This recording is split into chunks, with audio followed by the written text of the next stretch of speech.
Is water chemistry overrated? Here comes the great debate, and I can't wait to hear some of the comments. I recently did a video about why many new homebrewers quit, and one of the things was I said that it's overcomplicated, and I did bring up the example of water chemistry. In brewing, you got two camps. You've got the guys that say water chemistry is crucial, and you got other guys where I kind of lean that say, meh, not so much. Having said that, in my honest opinion, we're both right, okay? First of all, why do people adjust their water? Because certain beers taste better with certain mineral content in the water, okay? If you're brewing a West Coast, you want them IPA, you want a water profile that's going to let the hops shine through. If you want to brew a stout or what have you, you want a water profile that's going to have nice, smooth, creamy kind of St. James Gate Guinness profile. That's high elevated overview. This is Make Beer Easy. I never claim to be one of the top master brewers out there. I'm not even close. I make good tasting beer and I do it as easily as possible. I've owned a brew pub in the past and I've been brewing for over 20 years. So I do make good beer. When I owned my brew pub, I absolutely did water chemistry. Why? Because I was selling a product, so I wanted to make it as best as I possibly could. So, is it crucial to make good beer? No. If you just use your normal tap water and did nothing to it, and you follow all the other practices and principles of brewing, you're going to make a lot better beer than the average swill that we buy in the beer store. No question about it. If you want to get into a competition, absolutely, and you're competing against other really good home brewers, better than me, absolutely, man, get into the water chemistry. If you're a beer nerd, which I totally respect, I got good buddies who are, and they make awesome beer. And they used to brew with me at my brew pub. Now they own their own brewery, and their beer is some of my favorite.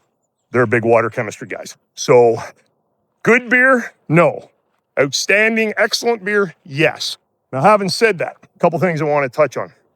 If you wanted to get into water chemistry, but you just want to kind of tiptoe, dip your toe in the water type of deal, start with adjusting your mash pH. That one move alone, in my personal humble opinion, does more for your beer than any of the other water chemistry adjustments out there, okay, that you could make. Very simple to do as well. Look into that. I'll put a link on my blog. I'll put a link to my blog where I talk about water chemistry and how to adjust your pH in your mash. I would do that. It's easy and it'll make a huge difference. Now, when it comes to adjusting your actual water to get to the right mineral content, that involves getting a water test done to find out what your water profile is. And then what you'll have to do from there is you'll find your recipe, and you'll notice my recipes don't even tell you what, salt and mineral levels it should be. Because again, homebrewing, I don't do it much, if at all. I'm going to have to do it here soon just to show you guys a video on how to do it. And then what you'll do is the recipe tells you, here's the salt and mineral content.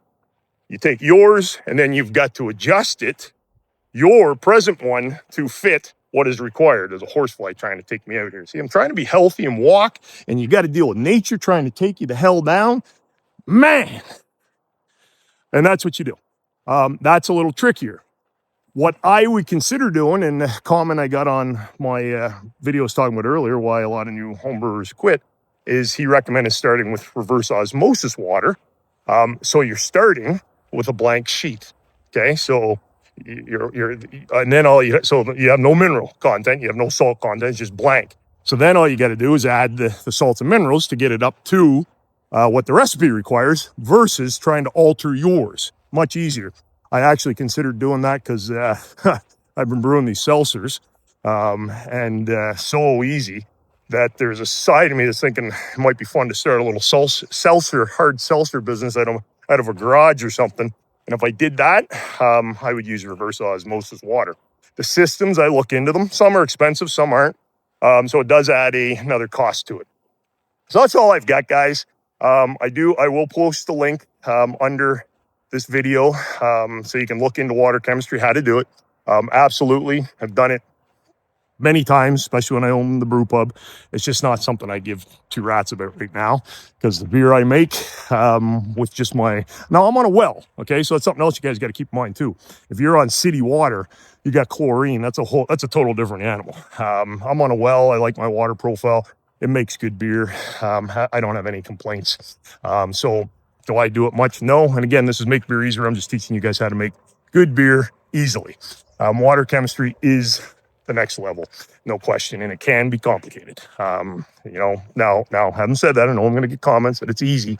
It's a lot easier if you have reverse osmosis water, because you're starting with a blank canvas. So that makes it easier. Anyway, guys, that's what I got. Let the debate begin. Love yous all. Water chemistry guys, non-water chemistry guys. Brew on. If you're new to brewing, be sure to check out my beginner brewers boot camp, and forget about water chemistry for right now if you're just getting started. Link will be under this video.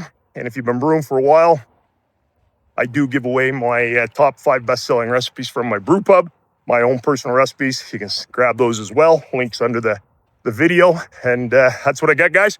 Big Rob, he gone, and brew on. Yeah.